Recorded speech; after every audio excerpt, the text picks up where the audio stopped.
In a race against time, we desperately needed to fast-track the entire learning process. Then, something extraordinary happened. The world's biggest tech companies would lend the incredible processing power of their supercomputers to the world's best scientists. A phone call from IBM to the White House would unite more than 50 businesses and institutions within a few days. Even arch-rivals Google and Microsoft would join IBM to battle mankind's enemy. Everybody was ready to say yes.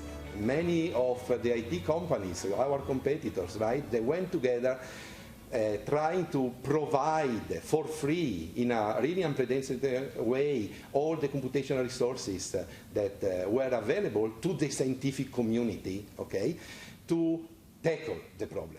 Allow, scientists to simulate eventually, how this virus that was relatively unknown was working, right? How it was changing, eventually to try to understand how to design better vaccines, for example, or to design better drugs.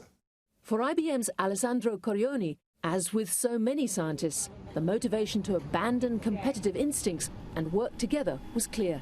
It was worrying me a lot, right? I do have a family in Italy. By the way, I have family in Lombardia. That was a region that was impacted more from the virus at the beginning. And having also my wife and my sister being medical doctors, right, and start to see what was happening and what they were telling me, of course, the worry was really growing enormously. A community of discovery was formed in really a very, very, very short time. And all the usual discussion about intellectual properties, about value, about who is doing what, really vanished, right?